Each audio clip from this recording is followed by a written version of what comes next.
what role do men need to play in facilitating either a safe environment or a loving environment, an encouraging environment, right? What role do men have to play in this growth with the women in their lives, the women they love, their wife, their daughter, whomever it may be? Oh, that's such a great question. Stop seeing the woman's growth. Stop seeing the podcast she wants to share with you, or the book she wants to tell you about, or the retreat she wants to attend. Stop seeing it as a direct threat to the relationship or as a direct threat to you. If you do, pay attention to the fact that that's a red flag already signaling that something inside of you has equated growth and evolution to mean breakup, growth and evolution to mean impossible for you.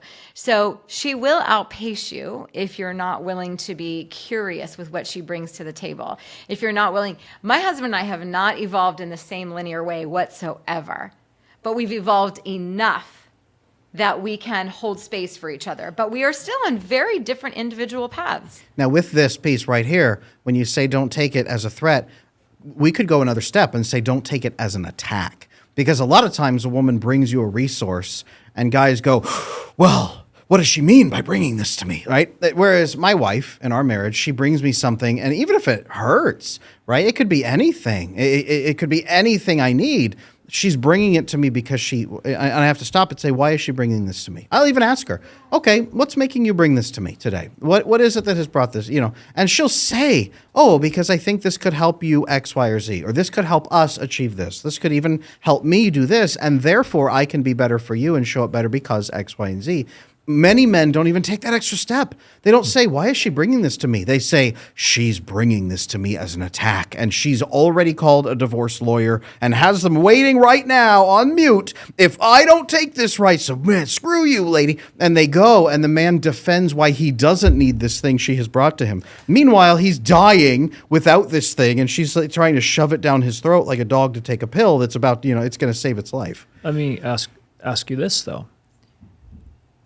Out of all of the couples you've coached, in how many cases have the thing that, somebody, woman or man, brought to the table has been sometimes detrimental, sometimes bad, sometimes wrong? How many times, so sticking with this theme, how many times have I seen women bring something that is bad to the relationship? Let's go down that path. So sometimes, because I can think of plenty of times with the male clients that brought something terrible. And that's why I'm trying to keep it equal as well, right? Because I do agree with what Dr. Mendez says in the sense that men all have to also take ownership of stuff, 100%. But let's take, the example of the woman. A woman brings you something. And why is their first reaction of denial? That's what I'm trying to get to. It's also one of the things that we're kind of talking to Dr. Mando about earlier in this episode was if a woman brings you something and says, I'm not sure you'll like it, we see a threat to the relationship, okay? We see a threat to the relationship because not everything that somebody brings home is always good. And I know that because when I go out and I look for things, often I encounter things that are bad. And I actually have an internal mechanism that says, am I even supposed to bring this home? Is this good or bad for my children? But here's where we're breaking down. So if the man has a belief that the woman is an open vector for disaster, and now he has to filter her because she has no filter, that is the problem. He has a cortisol association with her. His brain says she is not an ally who helps me solve things. She is a problem I have to solve continuously. He's actually seeing that she is the threat. The thing she's bringing isn't the threat. She is the threat, and now she's bringing a secondary threat into the relationship. That's the problem. Adam, every human can be a threat, whether they like it or not. Right? And this is part of the challenge. Actually, this is not even part of the challenge. It's part of the responsibility that I have in a relationship, in a business relationship, in a friendship.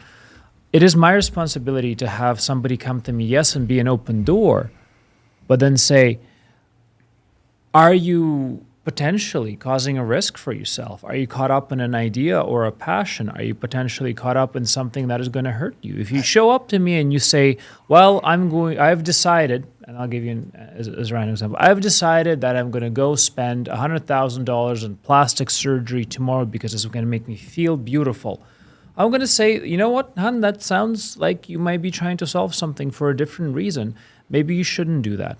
So if you show up to me tomorrow, Adam, and say, I've decided to sell all of my attachment businesses and move to Bali and become a monkey trainer, I'm going to say, that's probably not very well aligned with the legacy that you told me. So there's actually a responsibility we have to each other to help each other protect from bad decisions. Sure, but I'm going to challenge something you just said, that everybody can be a threat. I don't consider you a threat in my life as my friend and business partner, because if you're not likely to come to me and say, Adam, I've decided to stop helping content creators and shut down my business and go raise monkeys in the rainforest. You're not going to just come and arbitrarily give me a decision you've made. You're probably going to come to me at some point and say, hey, Adam, I'm having this idea that I kind of want to float by you. And I'm thinking, monkeys in the rainforest, they could use some training. And I think that they would be more loving than content creators. So maybe I'm thinking in this direction. What are your thoughts on this before I even form and jump to an idea? And then I would trust you to give me some input on that so that I can talk you through that before you fall off a cliff. This is actually a great point. We throw it back to you, Dr. Amanda. So at what point in a relationship are you supposed to responsibly show up and say, this is the direction I would like to head in, I would like your input, as opposed to simply informing them, saying, hey, especially this is what I'm fearful, and I'm going to use the word fearful of as a man, is that, my wife or my girlfriend's going to show up and say, I have decided X, Y, and Z because some guy in some retreat or some girl in some retreat or somebody I heard online said I should do this. And I'm going to say, well, to be honest, I'm also hurt because our connection, our relationship has not been respected. You haven't asked me for input on something that also affects us, and you've just decided things, and that's not right. Yeah, and I think that if someone is that easily able to say, I'm going to do this thing because I heard it, and they're that easily influenced, you have a bigger concern. I also think if you have someone who is just not bringing it as a bid for connection, what I often find when women are bringing things to their partner, they are almost always bidding for connection with him. They're saying, I'm bringing this thing because I want to create more emotional intimacy in our relationship.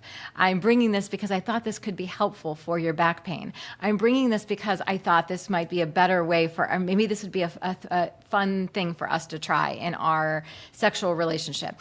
More often than not, women are bidding for emotional intimacy. It doesn't mean always, of course not.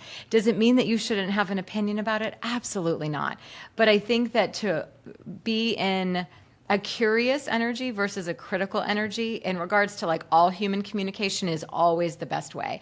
To be like, oh, I'm so curious. Why are you bringing this to me? What's going on here? Rather than, why would you bring this to me? What is even the point of this? I mean, I'm so sick of you bringing shit to me constantly. You're never happy. If you like this clip, I know you're going to enjoy the full episode. You can watch it right here.